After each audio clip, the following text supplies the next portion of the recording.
Chachi, communication strategist, Javas Bigambo, political analyst, and Dismas Mokua, political risk analyst. We'll continue looking at what has been happening in the political field this past 1 week and probably trying to predict what to expect in the coming weeks. Now, one of those things is that the IEBC has announced that it will embark on a 30-day nationwide voter registration exercise starting October 4th. The process that is set to add another 6 million new voters to the IEBC register is also expected to be rolled out in the diaspora. IEBC Chair Fuller Chebukati disclosed that 6 more countries had been added to the list of previous ones allowed to participate in the election process. Now, gentlemen, these are 6 million new voters inside Kenya, mostly between the ages of 18 and 22. They'll be voting for the very first time. We've been talking about these two major candidates, Raila Odinga, Dr. William Ruto. We are not dismissing any other candidate because 6 million votes up for grabs for anyone who could actually convince them. But which way? What can you actually do to convince these 18 to 22-year-olds? Is it the same thing, sloganeering? Because nothing is changing. Are we saying that even this new age that is so used to using social media, even their discussions, their understanding of politics is still about sloganeering? The same thing we experienced in 2013, 2002, 2007, 2017 is the same thing we're going to experience in 2022, even with 6 million new voters.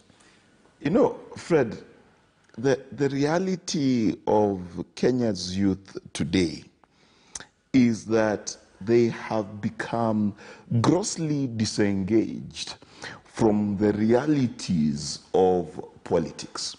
The reason I say this is because if you ask the average youth, when was the last time they watched news, they don't know. If you ask them what is the history of Raila Odinga, William Ruto, Uhuru Kenyatta, and all these people, they do not know. And therefore, they sit at a very precarious place where they could be won over by sloganeering, or they could completely be disseminated by Cambridge Analytica tactics. This is what I mean. The less informed about a topic a human being is, the more likely they are to be convinced by a message that feels right for them, keyword being fields. For example, many of them would say, like the border riders would like to say, for example, that they are hustlers. Now, the English definition of hustler, the contextual definition of hustler, and what being a hustler portends for them does not matter. They cannot explain it to you. If you ask them, August 2023, if indeed the chief hustler becomes president, will one of your hustlers be made minister of motorbikes? They will tell you no. They have no clue, but they're excited because the lingo being spoken to them feels right. So it's working. It's working. Yes, but at the same time, there is the other side of the argument that they're still influenced by tribe. They're still influenced by where they come. So these 6 million new voters, any politician listening to me, either you go the William Ruto route and dance to their tune and say whatever it is you want them to hear. And that's why I think I have respect for William Ruto, because he's the kind of politician who says whatever is needed to be said to win a vote. Today in the morning he'll say the government has failed, this is why you don't have job. Then show up at Pwakedem and say this is part of our projects that we've done. And that's the kind of politician that seems to attract these young people, someone who can speak from both sides of his mouth. But at the same time, the politicians who want to win over the youth must remember the youth who fought for the second liberation of this country. We must remember that Nairobi University, Egerton University, I remember there was a guy called Suba in Egerton University who fought, got removed from university because he believed in the principles of multi-party.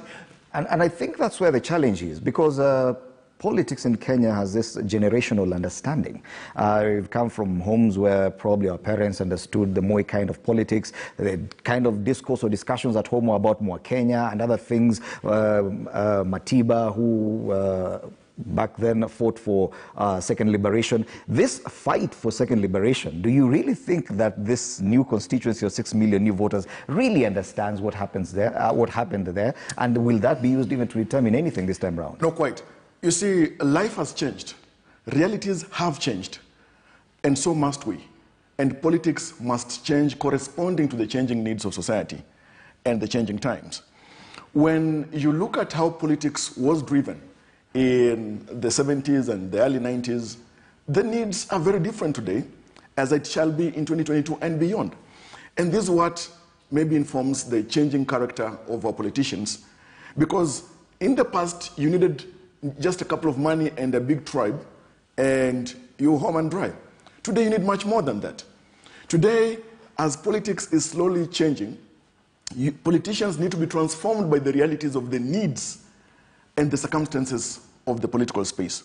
Technology, commerce, our culture, and the yearning desires for that great future that needs to be transformed for the betterment of the lives of the people is what informs the body of our politics. When you sit at the feet of that political philosopher in the old town of Florence, Machiavelli, you realize that he really understood the essence of political psychology to a politically smart or astute individual who wants to occupy office. And that is why today you will need, as a politician, to understand the place of TikTok in your campaigns. You need to understand the place of WhatsApp in your campaigns, and Facebook and Twitter, social media, for example, and political technology and how it can play a critical part in your strategies. And when you realize this, you will see that even somebody who will at first have wondered what TikTok is, in this election, they have to. And that's why when you look at individuals like, for example, William Ruto, you have to give it to them because they want to be abreast with the changing realities and the needs of the people. Today, you realize that somebody who is a blogger is earning a living. Somebody who, for example, a song came up and they used TikTok and it threw them into fame and economic fortunes. These are the younger people that have to be targeted, for example, in these elections. 6 million new voters. That actually will tilt the scales. And, well, nobody may possibly get the 6 million, all of them. But now Raila Odinga, for example, if he has got to take to the stage and speak to younger people, he cannot wow them with the tales of how he spent 9 years in the jail cells. He'll not talk about political freedom and how in the past it was so hard to say anything as you wanted wherever you were, because they cannot relate to these realities. And that's why he needs to think through this younger generation, this 18-year-old, this guy who's just joined college.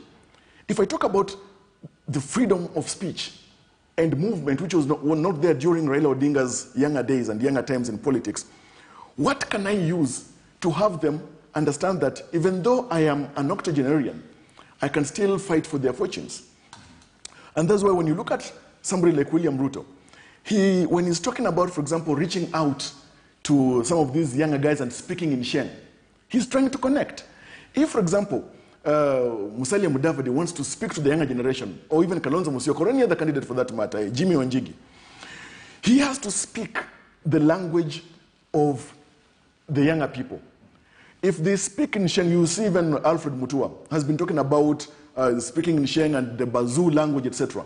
A question of identity. Much as some of them are lacking content, but they need to know that for me to identify with this category of people, I have to go to their marketplace. I have to go to know what is it that interests them and fosters the interest in the future. It is a very risky balance, a balancing act, rather, because you still have to maintain the kind of posture that you have as a candidate, your identity as a candidate. And some people understand that identity from their eyes back then in the 80s and 90s, because they're still voting, they're still active voters now. But now, striking that balance between maintaining your identity from back then and trying to woo this fresh new voters, there is a risk in there. Well, having participated in 2 presidential campaigns in Kenya, I'll tell you for a fact that a clever presidential candidate must engage in segmented communications. You must identify your target audience and find out which message suits and serves their selfish interest. For instance, Raila Odinga would not run away from the fact that he participated in political liberation. There's a very good audience in Kenya which gives him a pat on the back for the several years he spent in detention, for his lost life, his swallowed tear gas, and so many things. So you have to look at your target audience and come up with a message that targets every person. Like, for instance, for the older people, they still give Raila credit for political liberation. But for the younger audience that he was hosting yesterday in Laikipia, he spoke their language. So it's not really complicated. It's to just sit on a blackboard and ask yourself, who are you targeting? And engaging segmented communication. These 6 million youths, they're not homogeneous. They're the urbanites in Lavington or Karen, then there are others who are semi-urban, then the others are in Mosocho. All of them have got different needs. For instance, maybe in Mosocho, in my village, 50% of them may not know what a tok-tok is, or TikTok, whatever it is. So, yeah, they may want to see a poster. But the overriding here, what is going to differentiate everybody else? Because when you put on their shoes, all these audiences, it's about economics. And you remember Bill Clinton said it's about the economy, stupid. That's why you see all of them now trying to come up with segmented communications. For instance, Raila Odinga says, having achieved a lot of success in political liberation, now I'm going to economics. That you can't have economic security if the politics is not stable. Jimmy Wanjigi comes and says, Fagia Wote, that the people who are responsible for our mischief today is all the elected leaders, including members of the National Assembly, who passed legislation on fuel, and they come back and start dancing with us, claiming they're not aware. And then Musalia Mudavadi says, the reason why Kenya is bleeding today is about our public debt and corruption, that when he was a Minister for Finance at a tender age, I think in his early 30s, as a youth then, he managed to turn around the economy. And then Ruto comes in with bottom up. But when you challenge all these candidates, Raila Odinga, Musalia Mudavadi, and Jimmy Wanjigi, they're able to explain what their models are all about. But when you go to bottom up, then you get lost in the equation. Yeah, so in my view, if you want to succeed in any presidential election in Kenya, you must have, you analyze your audience and what serves their selfish interests. Okay. But bottom line is, unfortunately, in other economies, people will go with ideas. But unfortunately, in Kenya, we are held hostage by these tribal leaders. That a fella from Bondo, who may not even understand what Raila is talking about, yanasema ni baba. A fella from Sugoi, who admits that from the time the deputy president took office, is not gone to Sugoi to empower them with wheelbarrows or give them Mama Mboga 3,000 bob, but still they will die with their man. And in my view, as a nation, we must look at all these candidates and address the credibility gap. That among all these candidates, who will actually say what is telling us that is going to perform. Now, if there's a huge gap, then we shouldn't even pay attention. And I keep on repeating that nations fail because of leadership. Because we expect that the person who is going to become president next year understands our problems, understands the solutions, and will paint a picture of where he wants Kenya to be and align all resources in that direction. But guess what happened when the Jubilee administration took office? They did not paint a picture of Kenya, where Kenya is supposed to go. So what did they engage in? Vendor-driven procurement, vendor-driven economics, everything else. Now you see white elephants all over. Look at SGR. Who is using SGR? People only use SGR at a gunpoint. So why did we engage in that project? Really? Yeah. I'll give you an opportunity. Then let's look at the last mile connectivity. You connect somebody to power, and then the only units they're able to use are the ones you've donated. These people do not have the financial muscles to buy units on a regular basis. Let me allow the two gentlemen to challenge your point. First, and I'll have Dismas know that he needs to stop suffering from the nature and the tendency to hate your motherland. Number one, Kenya I love motherland. That's why I criticize the leadership. Can I finish what I'm saying? That it is hardly 3 weeks ago when Kenya was awarded for the best rural electrification program that has changed the face of rural Kenya. Kenya today is the most electrically connected country in Africa, beating out South Africa and Nigeria, economies that are bigger than us. And rural electrification is not just about getting electricity to the huts, it is also about getting electricity to the schools and dispensaries, which also means better healthcare and better education. Number two, the SGR, for the first time since it was launched, also has experienced profitability, which is a huge step. Number two, the SGR every day is booked solid, it is booked full. Now, if we were to count the money, yes, it is making profit. If we were to count how many lives it has saved, because every train load of SGR is people not on Mombasa Road, wear and tear, accidents, lives lost. The value that we get from the SGR is not just based on personal opinion, and we cannot say that anyone is using it on gunpoint. The discussion was not really about the SGR, but I needed you to be challenged on that. And I also need to offer clarity. I need right of I need us to go back to the issue of the new expected 6 million voters. Yes, because that's a huge chunk. Yeah, sure. And the issue is not about the SGR or the economy of the Jubilee government.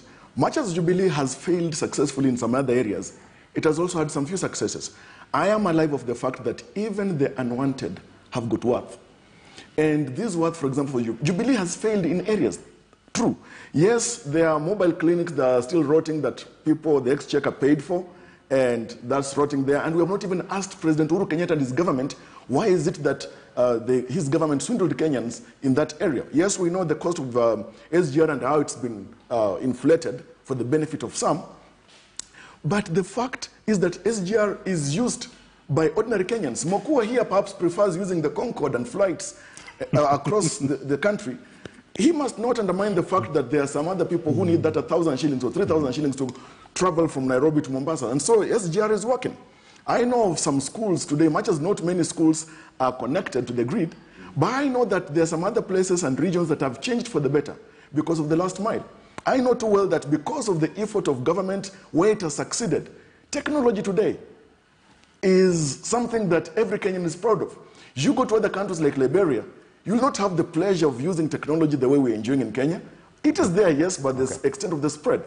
And so, Mokua, I think you take a notepad and a pen and take this, that the unwanted have got also their worth. Gentlemen, I want to take you back to the issue of the 6 million new voters who are expected to, because the issue is, and I read a report where it was indicated that in Nyanza region, for example, about 1 million plus identification cards are yet to be collected. Yes. Now, this is a few days to the kickoff of the voter registration drive. Once this happens and this group of 1 million potential voters are locked out, that's another problem. Don't you think that probably the politicians should be focusing on that right now? Because I'm looking at this 6 million new voters as a new constituency that is up for grabs. Just to take it for example. Let's start with Bwana Mukwa because he was here to say something. Briefly, because we also need to go on a break. Yeah, the tragedy with the majority of the Kenyan youth, they don't understand the implication and power of their national ID card and the power of a voter's card. They're not able to join the dots and say that their votes will in fact give them financial security, emotional security. So they're not able to join the dots. And then majority of them fear having an encounter with the local administration. They fear meeting with the chief, they fear meeting with the national government officers, because for some reason they're always running from some trouble. But they must be encouraged to go and collect their cards. And these are responsibility for all politicians, as well as the IEBC and all other government agencies, so that they are able to cast their votes, so that they pay taxes and they get represented. Now, going to the main issue earlier on about SGR. SGR was supposed to be a cargo solution, not a passenger solution. And let's compare the cost of SGR in Kenya and Tanzania and other markets, and then we can start evaluating and ask ourselves, is the principal beneficiary of SGR the people who put together the entire process, or the so-called passengers to Mombasa? Okay, we only have like a minute and a half. There are two things here. Okay, briefly. The worth of the election and the worth of the vote. Most young people, and not just young people, even older people, middle-aged people in this country, have come to a point where they ask themselves, what is the reason for which I must go to the booth and vote for a particular candidate? Seeing that government successively have let them down, the cost of living today under Jubilee administration is more than double from the time Jubilee took over power. Today, even with the new million potential voters being added to the voters registers, 6 million. Yes, 6 million. I can assure you that there are far too many people, some that I've spoken to directly, who will tell you that it will take nearly the Messiah walking the earth again for them to vote. So here what would take Raila Odinga, William Ruto, Musalia Mudavadi to have a fine slice of the new 6 million voters is to make sure that politicians now start letting people know the worth of the vote. And beyond that, deliver on the promises and commitments you made. Okay. I just want to disabuse us of a certain assumption. The assumption that politicians want new voters. Every new voter, every new public is an extra expense and an extra headache. We must also be aware that there's a huge section of politicians who would very much like for young people not to vote. And this is something that young people need to be aware of, that there is advantage to you voting to a politician, and there's also advantage for you not voting. And let us remember, if Kenyan politicians really were honest with themselves and they wanted every person, every Kenyan with a national ID to be a legitimate voter, then your national ID should be a voting card. But simply because they created an extra step, the message is clear. There's a political class that is very happy when young people do not vote. And so sometimes when you can't gather them, you scatter them. Wow, interesting. And I think let's go for a break because we need to have time to discuss other things as well. 6 million potential new voters. The voter registration exercise kicks off on the 4th of October. IEBC will be conducting that for about 30 days. Time now for us to take another break. When we return, the scramble for the control of the northern Kenya voting bloc. This is still under this discussion on chasing numbers. That one is getting interesting as well. We'll be discussing that with my panelists after this break. As the August 9th, 2022 general election draws closer, efforts to solidify the pastoralist voting bloc